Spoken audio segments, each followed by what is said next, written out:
ಸ್ನೇಹಿತರೆ, ಚರಿತ್ರೆ ಮತ್ತೊಂದು ವಿಡಿಯೋಗೆ ನಿಮಗೆಲ್ಲ ಪ್ರೀತಿಯ ಸ್ವಾಗತ. ಮಾಡಿದ್ದುಣ್ಣೋ ಮಾರಾಯ ಅನ್ನುವ ಮಾತನ್ನ ನೀವೆಲ್ಲ ಕೇಳಿರಬಹುದು. ಮಾಡಿದ ಪಾಪಕ್ಕೆ ತಕ್ಕ ಶಾಸ್ತಿ ಆಗೇ ಆಗುತ್ತೆ. ಇಂಥದ್ದೇ ಪರಿಸ್ಥಿತಿ ಈಗ ಬಾಂಗ್ಲಾದೇಶದ ಮಧ್ಯಂತರ ಸರ್ಕಾರಕ್ಕೆ ಬಂದು ಬಿಟ್ಟಿದೆ. ಯಾವ ರೀತಿ ಶೇಖ್ ಹಸೀನಾ ದೇಶ ಬಿಟ್ಟು ಓಡುವ ಸನ್ನಿವೇಶ ಬಂದಿತ್ತೋ ಅದೇ ರೀತಿ ಈಗ ಮಧ್ಯಂತರ ಸರ್ಕಾರದ ನೇತೃತ್ವ ವಹಿಸಿಕೊಂಡಿರುವ ಮೊಹಮ್ಮದ್ ಯೂನಸ್ ಕೂಡ ಬಾಂಗ್ಲಾದೇಶ ಬಿಟ್ಟು ಓಡುವ ಸನ್ನಿವೇಶ ನಿರ್ಮಾಣವಾಗಿದೆ. ಎಲ್ಲವನ್ನ ಸರಿ ಮಾಡ್ತೇನೆ ಅಂತ ಅಧಿಕಾರ ವಹಿಸಿಕೊಂಡಿರುವ ನೊಬೆಲ್ ಯೂನಸ್ ಈಗ ದೇಶವನ್ನೇ ಬಿಟ್ಟು ಓಡೋದಕ್ಕೆ ರೆಡಿಯಾಗಿದ್ದಾನೆ. ಯಾವ ಸ್ಥಿತಿಯಲ್ಲಿ ಓಡ್ತಾನೆ ಅನ್ನೋದು ಮಾತ್ರ ಗೊತ್ತಿಲ್ಲ. ಈ ಸುದ್ದಿಯನ್ನ ನಾವು ಊಹಾಪೋಹದ ರೀತಿಯಲ್ಲಿ ಹೇಳ್ತಾ ಇಲ್ಲ, ನಾವೇ ಕಲ್ಪಿಸಿಕೊಂಡು ಕೂಡ ಹೇಳ್ತಾ ಇಲ್ಲ. ಈ ಸುದ್ದಿ ಪ್ರಕಟ ಮಾಡಿರೋದು ಬಾಂಗ್ಲಾದೇಶದ ಪತ್ರಕರ್ತ. ಬಾಂಗ್ಲಾದೇಶದ ಪತ್ರಕರ್ತನೇ ಯೂನಸ್ ದೇಶ ಬಿಟ್ಟು ಓಡ್ತಾನೆ ಅಂತ ಸುದ್ದಿ ಪ್ರಕಟ ಮಾಡಿದ್ದಾನೆ. ಇದೇ ವರ್ಷ ಮೊಹಮ್ಮದ್ ಯೂನಸ್ ದೇಶ ಬಿಟ್ಟು ಹೋಗ್ತಾನೆ, ದೇಶ ಬಿಟ್ಟು ಹೋಗೋದಕ್ಕೆ ಹಲವು ಕಾರಣಗಳನ್ನ ಕೊಡ್ತಾನೆ ಅಂತ ಬಾಂಗ್ಲಾ ಪತ್ರಕರ್ತ ಸುದ್ದಿ ಮಾಡಿದ್ದಾನೆ. ಈ ಸುದ್ದಿ ಈಗ ಬಾಂಗ್ಲಾದೇಶದಲ್ಲಿ ಸಂಚಲನ ಮೂಡಿಸಿದೆ.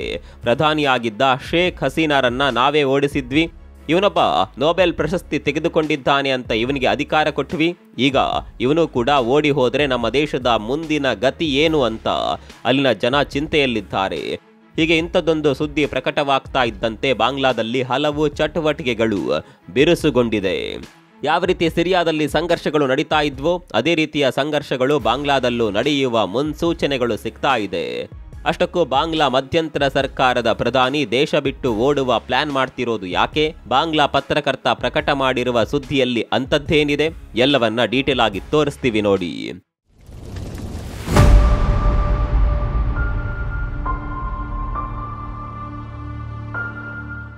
ಕಳೆದ 6 ತಿಂಗಳಲ್ಲಿ ಜಗತ್ತಿನಲ್ಲಿ ಯಾವೆಲ್ಲ ಬೆಳವಣಿಗೆಗಳು ಆಗಿದೆ ಅನ್ನೋದನ್ನ ನೀವೆಲ್ಲ ನೋಡಿರಬಹುದು. ಬಾಂಗ್ಲಾದಲ್ಲಿ ಅಲ್ಲಿನ ಜನರೇ ಸೇರಿಕೊಂಡು ಯಾವ ರೀತಿ ಒಂದು ಸರ್ಕಾರವನ್ನೇ ಉರುಳಿಸಿದ್ರು ಅನ್ನೋದನ್ನ ನೀವೆಲ್ಲ ನೋಡಿರಬಹುದು. ತಾವೇ ಆರಿಸಿದ್ದ ಪ್ರಧಾನಿಯನ್ನ ಯಾರದ್ದೋ ಕುಮ್ಮಕ್ಕಿಗೆ ಬಲಿಯಾಗಿ ದೇಶವನ್ನೇ ಬಿಟ್ಟು ಹೋಗುವಂತೆ ಅಲ್ಲಿನ ಜನ ಮಾಡಿಬಿಟ್ರು. ಬಾಂಗ್ಲಾವನ್ನ ಅಭಿವೃದ್ಧಿಯ ಪಥದಲ್ಲಿ ತೆಗೆದುಕೊಂಡು ಹೋಗ್ತಾ ಇದ್ದ ಶೇಖ್ ಹಸೀನಾ ಕೊನೆಗೆ ದೇಶವನ್ನೇ ಬಿಟ್ಟು ಓಡಿ ಹೋಗುವ ಪರಿಸ್ಥಿತಿ ನಿರ್ಮಾಣವಾಯಿತು. ಈಗ ಶೇಖ್ ಹಸೀನಾ ಭಾರತದ ಆಶ್ರಯದಲ್ಲಿದ್ದಾರೆ. ಶೇಖ್ ಹಸೀನಾ ಅವರನ್ನ ದೇಶದಿಂದ ಓಡಿಸಿದ ಜನರು ಈಗ ತಾವು ಮಾಡಿದ ಪಾಪಕೃತ್ಯಕ್ಕೆ ಪಶ್ಚಾತ್ತಾಪ ಪಡುವ ಕಾಲ ಕೂಡ ಹತ್ತಿರ ಬಂದಿದೆ. ಇದೇ ರೀತಿಯ ಘಟನೆ ಸಿರಿಯಾದಲ್ಲೂ ಕೂಡ ನಡೆದಿತ್ತು. ಆದರೆ ಈ ಘಟನೆ ಬಾಂಗ್ಲಾಗೆ ತದ್ವಿರುದ್ಧವಾದ ಘಟನೆ. ಬಾಂಗ್ಲಾದಲ್ಲಿ ದೇಶಕ್ಕೆ ಒಳ್ಳೆಯದು ಮಾಡ್ತಾ ಇದ್ದ ಪ್ರಧಾನಿಯನ್ನ ಓಡಿಸಿದ್ರೆ ಸಿರಿಯಾದಲ್ಲಿ ಸರ್ವಾಧಿಕಾರ ಮಾಡ್ತಾ ಇದ್ದ ಅಧ್ಯಕ್ಷನನ್ನ ಅಲ್ಲಿನ ಸಂಘಟನೆಗಳು ಸೇರಿಕೊಂಡು ಓಡಿಸಿದ್ದವು. ಹೀಗೆ ದೇಶ ಬಿಟ್ಟು ಓಡಿ ಹೋದ ಅಧ್ಯಕ್ಷ ಈಗ ರಷ್ಯಾದ ಆಶ್ರಯದಲ್ಲಿದ್ದಾನೆ. ಇದೇ ರೀತಿಯ ಮತ್ತೊಂದು ಘಟನೆ ಈಗ ಬಾಂಗ್ಲಾದಲ್ಲಿ ರಿಪೀಟ್ ಆಗುವ ಸಾಧ್ಯತೆ ಇದೆ. ಎಲ್ಲ ಸರಿ ಮಾಡ್ತೇನೆ ಅಂತ ಅಧಿಕಾರಕ್ಕೆ ಬಂದಿರುವ ನೊಬೆಲ್ ಪ್ರಶಸ್ತಿ ಪುರಸ್ಕೃತ ಮೊಹಮ್ಮದ್ ಯೂನಸ್ ಈಗ ದೇಶ ಬಿಟ್ಟು ಹೋಗುವ ಪ್ಲಾನ್ ಮಾಡಿಕೊಂಡಿದ್ದಾನಂತೆ. ಇದಕ್ಕೆ ಕಾರಣ ಬಾಂಗ್ಲಾದೇಶದಲ್ಲಾಗುತ್ತಿರುವ ಬದಲಾವಣೆಗಳು. ಮೊಹಮ್ಮದ್ ಯೂನಸ್ ಅಧಿಕಾರಕ್ಕೆ ಬಂದ ತಕ್ಷಣ ಬಾಂಗ್ಲಾ ಮಾಡಿದ್ದು ಒಂದೇ ಒಂದು ಕೆಲಸ, ಅದು ಭಾರತವನ್ನ ಟಾರ್ಗೆಟ್ ಮಾಡೋದು, ಅಲ್ಲಿನ ಹಿಂದೂಗಳಿಗೆ ಟಾರ್ಚರ್ ಕೊಡೋದು. ಇದು ಬಿಟ್ರೆ ಬೇರೆ ಏನನ್ನ ಕೂಡ ಬಾಂಗ್ಲಾ ಮಾಡಲೇ ಇಲ್ಲ. ಮೊಹಮ್ಮದ್ ಯೂನಸ್ ಕೂಡ ಇದಕ್ಕೆ ಸಪೋರ್ಟ್ ಮಾಡಿಕೊಂಡು ಬಂದಿದ್ದ, ಈಗಲೂ ಕೂಡ ಮಾಡ್ತಾ ಇದ್ದಾನೆ. ಆದರೆ ಬಾಂಗ್ಲಾ ಜನರಿಗೆ ಕೆಲವೊಂದು ವಿಚಾರಗಳು ನಿಧಾನವಾಗಿ ಅರ್ಥವಾಗೋದಕ್ಕೆ ಶುರುವಾಗಿದೆ. ಹೀಗೆ ಮಾಡ್ಕೊಂಡು ಹೋದರೆ ದೇಶ ಉದ್ಧಾರವಾಗೋದಿಲ್ಲ, ಅದರಲ್ಲೂ ಭಾರತವನ್ನ ಎದುರು ಹಾಕೊಂಡ್ರೆ ಉಳಿಗಾಲವಿಲ್ಲ ಅನ್ನೋದು ಬಾಂಗ್ಲಾದ ಜನರಿಗೆ ಅರಿವಾಗಿದೆ. ಜನರಿಗೆ ಮಾತ್ರವಲ್ಲ, ಬಾಂಗ್ಲಾದೇಶದ ಆರ್ಮಿ ಮುಖ್ಯಸ್ಥನಿಗೆ ಕೂಡ ಇದು ಗೊತ್ತಾಗಿದೆ. ಇದೇ ಕಾರಣಕ್ಕಾಗಿ ಆರ್ಮಿ ಮುಖ್ಯಸ್ಥ ಸರ್ಕಾರಕ್ಕೆ ಅದೊಂದು ಎಚ್ಚರಿಕೆ ಕೊಟ್ಟು ಬಿಟ್ಟಿದ್ದಾನೆ. ಯಾವುದೇ ಕಾರಣಕ್ಕೂ ಭಾರತವನ್ನ ಎದುರು ಹಾಕಿಕೊಳ್ಳುವ ಪ್ರಯತ್ನ ಮಾಡಬೇಡಿ ಅಂತ ಆರ್ಮಿ ಮುಖ್ಯಸ್ಥ ಹೇಳಿದ್ದಾನೆ. ಭಾರತದ ಬಗ್ಗೆ ಮಾತನಾಡಿರುವ ಬಾಂಗ್ಲಾ ಆರ್ಮಿ ಮುಖ್ಯಸ್ಥ, ಭಾರತ ನಮಗೆ ತುಂಬಾನೇ ಇಂಪಾರ್ಟೆಂಟ್ ಆದ ನಮ್ಮ ನೆರೆಯ ದೇಶ, ಭಾರತ ನಮಗೆ ತುಂಬಾನೇ ಮುಖ್ಯವಾಗಿರುವ ದೇಶ. ಬಾಂಗ್ಲಾದಲ್ಲಿ ಭಾರತದ ವಿರುದ್ಧ ಆಗ್ತಾ ಇರುವ ಯಾವುದೇ ಬೆಳವಣಿಗೆಗಳು ಒಳ್ಳೆಯದಲ್ಲ, ಅದನ್ನು ಈಗಲೇ ನಿಲ್ಲಿಸಬೇಕು ಅಂತ ಬಾಂಗ್ಲಾ ಆರ್ಮಿ ಮುಖ್ಯಸ್ಥ ಬಹಿರಂಗವಾಗಿಯೇ ಹೇಳಿಕೆ ಕೊಟ್ಟು ಬಿಟ್ಟಿದ್ದಾನೆ. ಬಾಂಗ್ಲಾ ಇದ್ದಕ್ಕಿದ್ದ ಹಾಗೆ ಬದಲಾಯಿತು ಅಂತ ಅಂದುಕೊಳ್ಳಬೇಡಿ. ಬಾಂಗ್ಲಾಗೆ ಈಗ ಭಾರತ ಎಷ್ಟು ಇಂಪಾರ್ಟೆಂಟ್ ಅನ್ನೋದು ಗೊತ್ತಾಗ್ತಿದೆ ಅಷ್ಟೇ. ಈಗ ನಿಧಾನವಾಗಿ ಭಾರತದ ಅನಿವಾರ್ಯತೆ ಬಾಂಗ್ಲಾಗೆ ಅರಿವಾಗುತ್ತಿದೆ. ಅದರಲ್ಲೂ ಆಹಾರದ ಕೊರತೆ ಬಾಂಗ್ಲಾವನ್ನ ಕಾಡುತ್ತಿದೆ. ಮಯನ್ಮಾರ್ನಿಂದ ಅಕ್ಕಿ ಬರೋದಿಲ್ಲ ಅನ್ನೋದು ಗೊತ್ತಾಗುತ್ತಿದ್ದಂತೆ ಬಾಂಗ್ಲಾಗೆ ಭಾರತದ ಕಾಲು ಹಿಡಿಯೋದು ಬಿಟ್ಟು ಬೇರೆ ಯಾವುದೇ ದಾರಿ ಕಾಣಿಸುತ್ತಿಲ್ಲ. ಸ್ನೇಹಿತರೆ, ನಿಮಗೆ ಗೊತ್ತಿರಲಿ, ಬಾಂಗ್ಲಾಗೆ ಅತಿ ಹೆಚ್ಚು ಅಕ್ಕಿ ಸಪ್ಲೈ ಮಾಡುವ ದೇಶ ಭಾರತ. ಭಾರತ ಮನಸ್ಸು ಮಾಡಿದರೆ ಈಗ ಅಕ್ಕಿ ಸಪ್ಲೈಯನ್ನ ನಿಲ್ಲಿಸಿ ಬಿಡಬಹುದು. ಆದರೆ ಭಾರತ ಇಂತಹ ವಿಚಾರದಲ್ಲಿ ರಾಜಕೀಯ ಮಾಡೋದಕ್ಕೆ ಹೋಗೋದಿಲ್ಲ. ಹಸಿವಿನ ವಿಚಾರದಲ್ಲಿ ಯಾವತ್ತಿಗೂ ಕೂಡ ಭಾರತ ಮಾನವೀಯವಾಗಿಯೇ ನೋಡುತ್ತೆ. ಹೀಗೆ ಭಾರತ ಎಷ್ಟು ಮುಖ್ಯ ಅನ್ನೋದು ಬಾಂಗ್ಲಾ ಆರ್ಮಿ ಮುಖ್ಯಸ್ಥನಿಗೆ ಗೊತ್ತಾಗಿದೆ. ಇದೇ ಕಾರಣಕ್ಕಾಗಿ ಭಾರತದ ತಂಟೆಗೆ ಹೋಗಬೇಡಿ ಅಂತ ಮಧ್ಯಂತರ ಸರ್ಕಾರಕ್ಕೆ ಒಂದು ರೀತಿಯ ಎಚ್ಚರಿಕೆಯನ್ನೇ ಕೊಟ್ಟಿದ್ದಾನೆ. ಹೀಗೆ ಒಂದ್ ಕಡೆ ಆರ್ಮಿ ಮುಖ್ಯಸ್ಥ ಭಾರತದ ಪರವಾಗಿ ಮಾತನಾಡ್ತಾ ಇದ್ರೆ, ಮತ್ತೊಂದು ಕಡೆ ಯೂನಸ್ ಸಂಕಷ್ಟದಲ್ಲಿ ಸಿಲುಕಿದ್ದಾನೆ. ಆತ ಅಧಿಕಾರಕ್ಕೆ ಬಂದಿದ್ದೇ ಕಟ್ಟರ್ವಾದಿಗಳ ಸಹಾಯದಿಂದ. ಕಟ್ಟರ್ವಾದಿಗಳು ತಮ್ಮ ದೇಶದ ಸಂವಿಧಾನ ಬದಲಾಯಿಸಬೇಕು ಅಂತ ಬೇಡಿಕೆ ಇಟ್ಟಿದ್ರು. ಈಗ ಬಾಂಗ್ಲಾದಲ್ಲಿರುವ ಸಂವಿಧಾನ ಎಲ್ಲರಿಗೂ ಸಮಾನವಾಗಿ ಬದುಕಲು ಅವಕಾಶ ಮಾಡಿಕೊಡುತ್ತೆ. ಭಾರತದಲ್ಲಿ ಯಾವ ರೀತಿ ಜಾತ್ಯತೀತ ಸಂವಿಧಾನ ಇದೆಯೋ ಅದೇ ರೀತಿ ಬಾಂಗ್ಲಾದಲ್ಲೂ ಒಂದು ರೀತಿಯ ಜಾತ್ಯತೀತ ಸಂವಿಧಾನ ಇದೆ.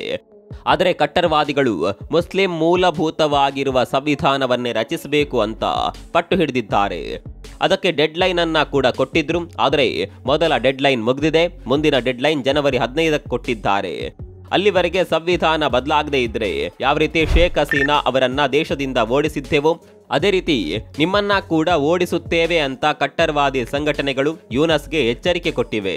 ಸಂವಿಧಾನ ಬದಲು ಮಾಡೋದು ಅಷ್ಟು ಸುಲಭದ ಕೆಲಸವಂತೂ ಅಲ್ವೇ ಅಲ್ಲ.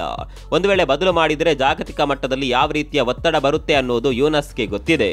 ಯೂನಸ್ಗೆ ಕೂಡ ಅಲ್ಲಿನ ಸಂವಿಧಾನ ಬದಲು ಮಾಡೋದಕ್ಕೆ ಮನಸ್ಸಿದೆ. ಒಂದು ವೇಳೆ ಅಮೆರಿಕದಲ್ಲಿ ಈಗ ಬೈಡನ್ ಅಧಿಕಾರದಲ್ಲಿ ಇದ್ದಿದ್ರೆ ಖಂಡಿತವಾಗಿಯೂ ಯೂನಸ್ ಇಲ್ಲಿವರೆಗೆ ಬಾಂಗ್ಲಾದ ಸಂವಿಧಾನವನ್ನೇ ಬದಲಾಯಿಸಿ ಬಿಡ್ತಾ ಇದ್ದ. ಆದರೆ ಈಗ ಟ್ರಂಪ್ ಅಧಿಕಾರಕ್ಕೆ ಬರ್ತಾ ಇದ್ದಾರೆ. ಇಂತಹ ಸಂದರ್ಭದಲ್ಲಿ ರಿಸ್ಕ್ ತೆಗೆದುಕೊಳ್ಳೋದಕ್ಕೆ ಯೂನಸ್ ರೆಡಿ ಇಲ್ಲ. ಹಾಗಂತ ಬದಲಾವಣೆ ಮಾಡದೇ ಇದ್ರೆ ಕಟ್ಟರವಾದಿಗಳು ಬಿಡೋದು ಕೂಡ ಇಲ್ಲ. ಹೀಗಾಗಿ ಯೂನಸ್ ಇಕ್ಕಟ್ಟಿಗೆ ಸಿಲುಕಿ ಬಿಟ್ಟಿದ್ದಾನೆ. ಏನ್ ಮಾಡಬೇಕು ಅನ್ನೋದೇ ಆತನಿಗೆ ಗೊತ್ತಾಗುತ್ತಿಲ್ಲ. ಸ್ನೇಹಿತರೆ, ನಿಮಗೆ ಗೊತ್ತಿರಲಿ, ಟ್ರಂಪ್ ಜನವರಿ 20ರಂದು ಅಧಿಕಾರ ಸ್ವೀಕಾರ ಮಾಡ್ತಾರೆ. ಅಲ್ಲಿಂದ ಜಾಗತಿಕ ಮಟ್ಟದಲ್ಲಿ ತುಂಬಾನೇ ಬದಲಾವಣೆಗಳು ಆಗ್ತಾವೆ. ಆ ಬದಲಾವಣೆಯ ಬಿರುಗಾಳಿ ಬಾಂಗ್ಲಾದೇಶದ ಕಡೆ ಕೂಡ ಬೀಸುತ್ತೆ. ಈಗ ಒಂದು ವೇಳೆ ಯೂನಸ್ ಬಾಂಗ್ಲಾ ಸಂವಿಧಾನವನ್ನ ಬದಲಾವಣೆ ಮಾಡಿದ್ರು ಅಂತ ಅಂದುಕೊಳ್ಳಿ, ಅದಕ್ಕೆ ಟ್ರಂಪ್ ಖಂಡಿತವಾಗಿಯೂ ವಿರೋಧ ಮಾಡ್ತಾರೆ. ಟ್ರಂಪ್ನ ವಿರೋಧ ಕಟ್ಟಿಕೊಳ್ಳೋದಕ್ಕೆ ಬಾಂಗ್ಲಾದಿಂದ ಸಾಧ್ಯವಿಲ್ಲ. ಟ್ರಂಪ್ ವಿರೋಧ ಅನ್ನೋದಕ್ಕಿಂತ ಅಮೆರಿಕದ ವಿರೋಧವನ್ನ ಕಟ್ಟಿಕೊಳ್ಳೋದಕ್ಕೆ ಯೂನಸ್ಗೆ ಇಷ್ಟವಿಲ್ಲ. ವಿರೋಧ ಕಟ್ಕೊಂಡ್ರೆ ಏನಾಗುತ್ತೆ ಅನ್ನೋದು ಕೂಡ ಯೂನಸ್ಗೆ ಗೊತ್ತಿದೆ. ಹೀಗಾಗಿ ಯೂನಸ್ ರಿಸ್ಕ್ ತೆಗೆದುಕೊಳ್ಳೋದಕ್ಕೆ ರೆಡಿಯೇ ಇಲ್ಲ. ಹೀಗಾಗಿ ಏನ್ ಮಾಡಿದ್ರು ಉಳಿಗಾಲ ಇಲ್ಲ ಅನ್ನೋದು ಯೂನಸ್ಗೆ ಗೊತ್ತಾಗಿದೆ. ಇದೇ ಕಾರಣಕ್ಕಾಗಿ ದೇಶ ಬಿಟ್ಟು ಓಡಿ ಹೋಗುವ ಪ್ಲಾನ್ ಮಾಡಿದ್ದಾನಂತೆ ಯೂನಸ್. ಹೀಗೆ ದೇಶ ಬಿಟ್ಟು ಹೋಗೋದಕ್ಕೆ ಏನ್ ಕಾರಣ ಕೊಡೋದು ಅನ್ನುವ ಬಗ್ಗೆ ಕೂಡ ಯೂನಸ್ ಯೋಚನೆ ಮಾಡಿದ್ದಾನೆ. ಅದರಲ್ಲಿ ಪ್ರಮುಖವಾದದ್ದು ಆರೋಗ್ಯದ ಕಾರಣ. ನನ್ನ ಆರೋಗ್ಯ ಸರಿ ಇಲ್ಲ, ಅದಕ್ಕೆ ಬೇಕಾದ ಚಿಕಿತ್ಸೆ ಪಡೆದುಕೊಳ್ಳಬೇಕಾಗಿದೆ. ಚಿಕಿತ್ಸೆ ಆದ ನಂತರ ವಿಶ್ರಾಂತಿಯ ಅಗತ್ಯ ಕೂಡ ಬೀಳುತ್ತೆ ಅನ್ನುವ ಕಾರಣ ನೀಡಿ ದೇಶ ಬಿಟ್ಟು ಹೋಗುವ ಪ್ಲಾನ್ ಮಾಡಿದ್ದಾನಂತೆ ಯೂನಸ್. ಹೀಗೆ ಬಾಂಗ್ಲಾದಲ್ಲಿ ಮುಂದಿನ 1 ತಿಂಗಳಲ್ಲಿ ದೊಡ್ಡ ಮಟ್ಟದ ಬದಲಾವಣೆ ಆಗುವ ಸಾಧ್ಯತೆ ದಟ್ಟವಾಗಿ ಗೋಚರಿಸುತ್ತಿದೆ. ಯೂನಸ್ ಕೂಡ ದೇಶ ಬಿಟ್ಟು ಹೋದರೆ ಬಾಂಗ್ಲಾ ನಾವಿಕನಿಲ್ಲದ ದೋಣಿಯಂತಾಗುತ್ತೆ. ಮುಂದೆ ಬಾಂಗ್ಲಾದಲ್ಲಿ ಅಂತರ್ಯುದ್ಧ ಶುರುವಾದರೆ ಅಚ್ಚರಿ ಇಲ್ಲ. ಒಂದೇ 1 ವರ್ಷದಲ್ಲಿ ಬಾಂಗ್ಲಾದೇಶದ ಪರಿಸ್ಥಿತಿ ಯಾವ ರೀತಿ ಬದಲಾಯಿತು ನೋಡಿ. ಹೇಗಿದ್ದ ಬಾಂಗ್ಲಾ ಹೇಗಾಯ್ತು ನೋಡಿ. ಪಾಕಿಸ್ತಾನಕ್ಕಿಂತಲೂ ವೇಗವಾಗಿ ಅಭಿವೃದ್ಧಿ ಆಗ್ತಿದ್ದ ಬಾಂಗ್ಲಾ ಈಗ ಪಾಕಿಸ್ತಾನಕ್ಕಿಂತಲೂ ಕೆಳಗೆ ಕುಸಿದು ಬಿದ್ದಿದೆ. ಇದು ಆರಂಭ ಮಾತ್ರ. ಅಂತ್ಯ ಅತ್ಯಂತ ಘೋರವಾಗಿರಲಿದೆ. ಈ ಬಗ್ಗೆ ನಿಮ್ಗೆ ಏನನ್ಸುತ್ತೆ? ಕಾಮೆಂಟ್ ಮಾಡಿ.